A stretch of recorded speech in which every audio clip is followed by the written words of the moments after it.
देखिए दोस्तों, बात की जाए ईएमआरएस स्कूल के एग्ज़ाम डेट को लेकर, तो यहाँ पे देखिए कि एक आरटीआई पड़ी है। आपका यहाँ पे देखने को मिलेगा कि 28 अगस्त को ये आरटीआई डाली गई थी, जिसके बाद में आपका 14 सितंबर को इसका रिप्लाई आया, यानी कल आया है। तो मैं आपको ले चलता हूँ। मेनली जो आरटीआई है उसमें जो क्वेश्चंस पूछे गए हैं, एक तो एग्ज़ाम डेट को लेकर है, सबसे इम्पोर्टेंट चीज़ है। दूसरी चीज़ क्या है कि इसमें कितने स्टूडेंट्स ने अप्लाई किया था, टीजीटी पीजीटी जितनी भी पोस्ट आई थी।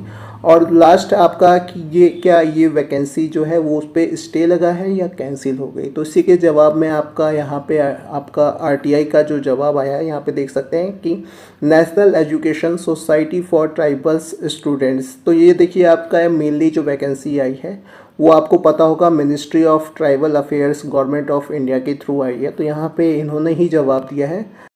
देखिए यहाँ पे इन्होंने जो क्वेश्चंस पूछे हैं कि how many candidates have been applied और final submitted application to the post of JSA कह लीजिए आप या अकाउंटेंट कह लीजिए, और टीजीटी पीजीटी पोस्ट पे। तो उन्होंने रिप्लाई दिया है कि the information can not be provided at this point of time. तो मतलब इस टाइम पे आपको ये इन्फॉर्मेशन नहीं दी जा सकती है। दूसरा क्वेश्चन जो इम्पोर्टेंट है आपका कि एग्ज़ाम डेट को लेकर, देखिए यहाँ पे इनका जो जवाब आया है कि the date of exam and other related information to recruitment will be noticed on the website. मतलब वेबसाइट पे आपके बता दिया जाएगा जब आपका एग्ज़ाम डेट और जितने भी मतलब इंफॉर्मेशन उससे रिलेटेड।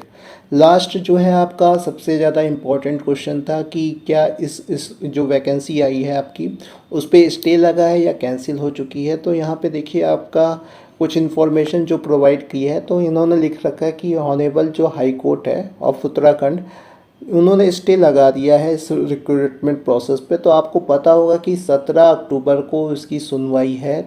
तो यहाँ आप मान के चलिए कि 17 अक्टूबर का जो ऑनेबल हाई कोर्ट है उसका जो फैसला आएगा उसी के आधार पे ही इसका निर्णय होगा। तो यहाँ पे देखिए क्वेश्चंस आपके जो पूछे गए तो उसका तो जवाब मिल गया, लेकिन जो आपका क्वेश्चन है कि क्या एग्ज़ाम कब होगा, तो देखिए 17 अक्टूबर को जब हाई कोर्ट उत्तराखंड का जब रिप्लाई आएगा या ऑर्डर आएगा तो उससे स्पष्ट हो जाएगा। लेकिन ये आप मान के चलिए कि अगर, क्योंकि इन्होंने जो कोर्ट केस किया है जिन लोगों ने भी, तो उन्होंने सिर्फ अपनी वैकेंसी को कहा है कि हम कहाँ जाएंगे, कि एग्ज़ाम जब हो जाएगा और परमानेंट जो मेंबर हैं टीचर्स वो आ जाएंगे तो हमारा क्या होगा। तो उसको लेकर यहाँ पे सुनवाई होने वाली है। लेकिन यहाँ पे मैं एक चीज़ बता दूँ कि गवर्नमेंट ऑफ इंडिया की तरफ से खुद ही बहुत बड़ा बजट जो है वो पेश किया गया था।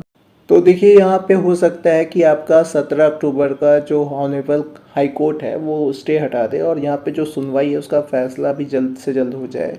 और साथ ही जो वैकेंसी आई है आपके एग्ज़ाम डेट्स को लेकर, तो यहाँ पे देखिए आपके एग्ज़ाम्स बहुत जल्द होने वाले थे लेकिन ये स्टे लग चुका है, इसकी वजह से रुक गया। नहीं तो हो सकता था कि सितंबर के एंड तक या आपका कह सकते हैं कि अक्टूबर के स्टार्टिंग या सेकेंड वीक में, तो जहाँ तक जो इन्फॉर्मेशन आ रही थी वो उसमें एग्ज़ाम कंडक्ट करवाने की संभावना थी। तो आप मान के चलिए जैसे ही स्टे हटता है तो वहाँ पे आपके जो प्रोसेस हैं आगे के वो बहुत जल्द होंगे। तो अपनी प्रिपरेशन करते रहिएगा।